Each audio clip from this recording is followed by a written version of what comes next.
friend's Nibs again, out in the garage doing a little bit of goofing around tonight. I'm going to try to get a couple of videos done, but first one I wanted to do was I have a mail call and also a few local, actually not even pickups, gifts I guess you could say. Friend of mine, he's getting out of casting and he had a bunch of stuff and he offered to give it to me or else he was going to throw it away. So I said, oh no, don't do that.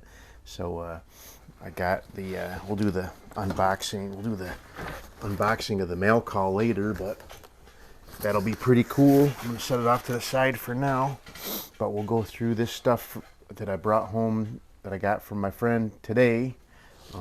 Bunch of stuff here. So first we have a whole box of 500 count, 358 sized, 100 grain round nose bullets, and he had all this stuff for 35 caliber rifle, and he's getting rid of it. So but I think these ones will actually be good for reloading for like my 380 ACP that likes a 100 grain bullet quite a bit. So, or maybe my 38 Smith & Wesson, I'm not sure, but we'll check the sizes on those, and if it won't work for anything, I'll melt them down and use them for other stuff. Nice pair of, I believe they might be Lee mold handles. This is one of 3 molds that he had made up from Accurate Molds. I already have the other 2 here, but this one is a 360 grain or 360 sized 90 grain bullet, and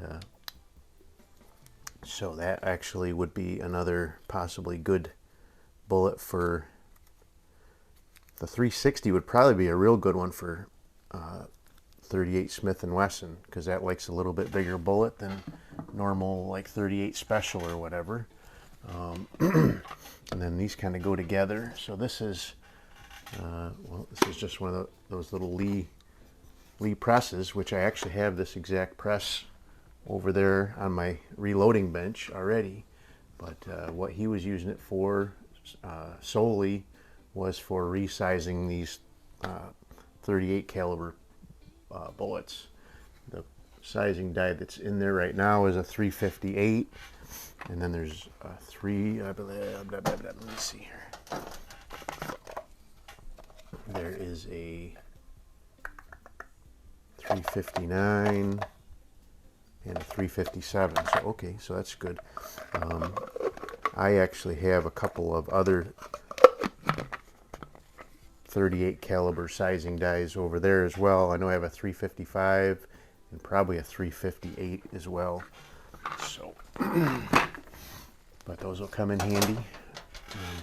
Making up loads for different things. I'm gonna set this stuff off to the side here, get it out of the way. Bunch of extra reloading stuff here. Nice melting pot thermometer, a little dipper in case you want to dip something and pour it. Some nice pans for dropping the bullets on. I always used a chunk of tin foil, so that'll be kind of nice to have something different there. We have some thwacker rods for smacking the sprue plate. A whole bunch of real cool stuff. He had this bucket of aluminum that I'm going to have to smelt down and flux. Probably, I'm guessing there's 30 or 35 pounds there, so that's a good bit of bullets. I'm not even done yet. So we got another box of stuff he gave me. Most of this is bullets that he casted and wasn't really happy with, I think. And he said he would recommend probably melting them down and making some new something new out of it. Some 35 caliber JSB pellets. Keep those in case I ever find a 35 caliber rifle. And some more. These are actually some more 9mm pellets. Those are pretty cool. So there's 4 full tins of 9mm pellets in there. And what else do we got? Some 9mm 357 round balls. And then a whole bottle of 360 .360 lead shot. Just all kinds of stuff, and that's probably 20 pounds, 15 pounds of lead there. So if I don't have any use for that, I can melt it down and make a lot of projectiles with it. Sorry about that, guys.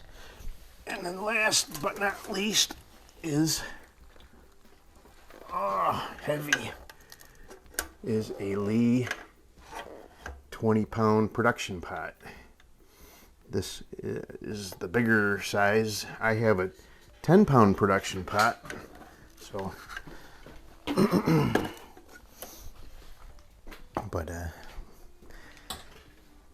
we'll get all that stuff fired up this winter and make some bullets with it for sure. But that's the bring home. Thank you, Paul. Appreciate the thought.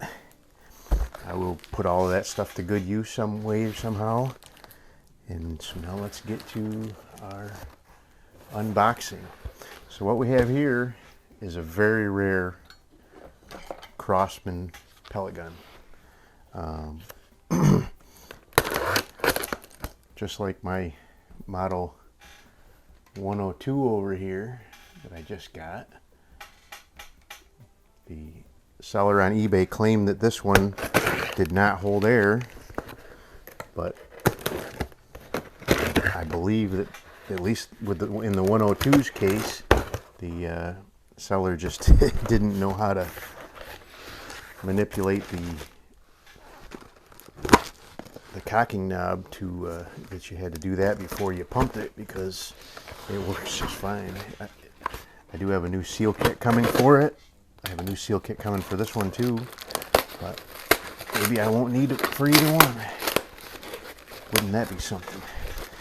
Both of these I got for way less than these rifles normally sell on eBay. And so the 102 so far is a real big winner, and that one, those usually sell for, I've seen them $300-400, and I got it well under $100. This one is wrapped up pretty nice. They did a good job. I almost kind of wish they had done like the 102 seller did and actually take the buttstock off.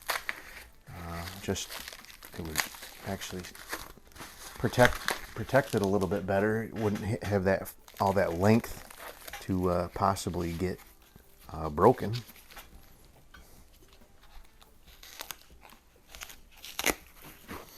Okay, now I just gotta get this shrink wrap off it. How do they got that on there? I don't want to scratch the finish on the gun if it's...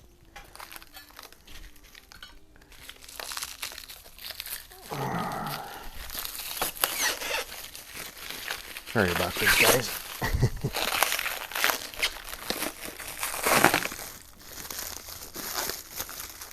So another thing about this one is it does not have the original rear sight, but it does have a sight on it. Somebody had manufactured one, but Henry Ford, you guys hear me talk about him quite a bit. Henry Ford has replacements, and one of those is actually in the mail on its way to me right now. So I'll have that along with the seal kit for this one if I need it. Come on, my word. That's kind of a pain in the butt the way they did that.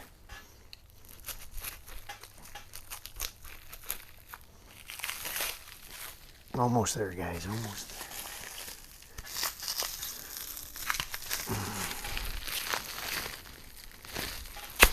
All right. Yep, I can tell already by looking at the end of the barrel that it is a 177. So what we have here is a, let's see, it cocks, and that fires. So what we have here is a Crosman model 100. I have a 102, which is right here. The 102 is a, or 101, sorry, this is a 101. I do have a 102 sitting here as well. This is a 100. The 100 is the same as the 101, single shot, but it is a 177 caliber instead of a 22 caliber like the 101. So let's see, we'll cock it and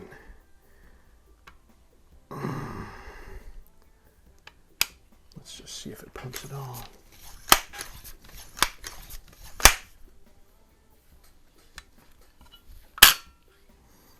Maybe not.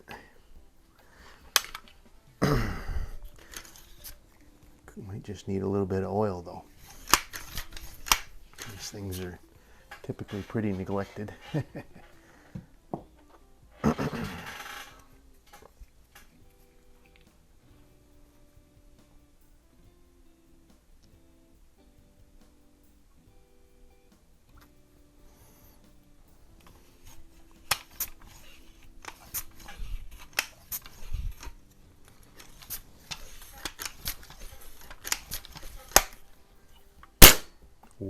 Ooh, I think it's holding air, guys. I think it's getting some, I think it was just the pump cup wasn't.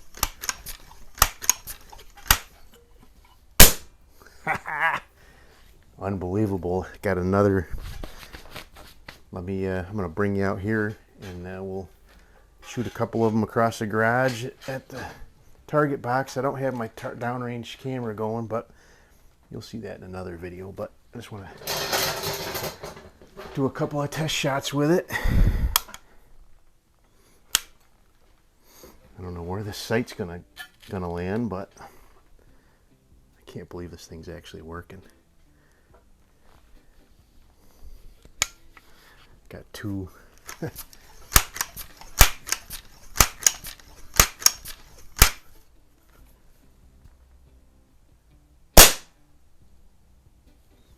Hit a little bit low, but it hit just about where I was aiming.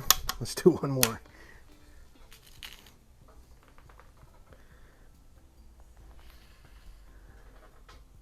This is unreal. It 2 in a row that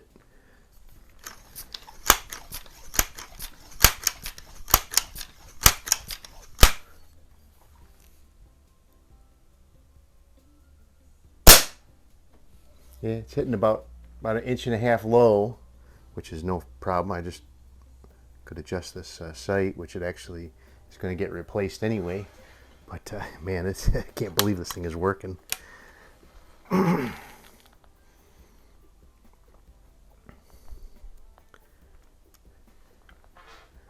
So these were made by Crosman. So the 101 was actually, well, they had a prototype that was very similar to the 101 that came out in the early 20s. Then they actually began production of the 101, which was really their first publicly released product in 1925. And then they released the 102, which is the 22 version with the magazine on it. You guys seen that one a couple days ago. That 102 came out in 1926, but they didn't release, this is a 100. It's kind of funny, they didn't release the 100 until 1942, well into, you know, almost a couple decades into production. Finally, they realized that, you know, people liked 177, and because they were putting all their eggs in the 22 basket. But so they released the 100 in 1942, and the production of that one ran to 1949, but these are very scarce. This is probably only the second or third one that I've actually seen come for sale on eBay, and the other ones sold for a lot more than this one did. Then the only other one that's even more rare than this one is a Crosman model 104, which is the 177 version with the magazine feed like the 102. So I got my eyes on one of those as well. And before you guys see this video, that bidding will have closed on eBay, so I won't lose that. This is one of you guys trying to snipe me, but but there you go, man. This thing is shooting good. I just got to adjust that sight a little bit, and I can play around with it.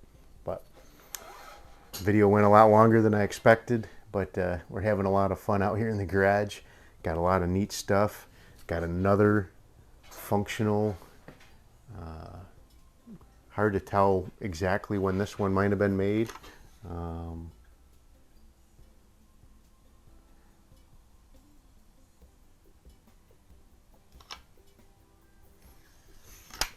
But somewhere between 1942 and 1949, from what I've read, is when these were produced. So quite an old gun. 72, 73 years old at a minimum. Probably closer to 80. But there you go. You'll be seeing a lot more of this one on the channel. You can rest assured with that. But thanks a lot, Paul. Hope you guys liked the video. If you did, like, share, and subscribe. Make sure you hit that notification bell. You'll be notified when I do post up new videos. Till next time, have a great day.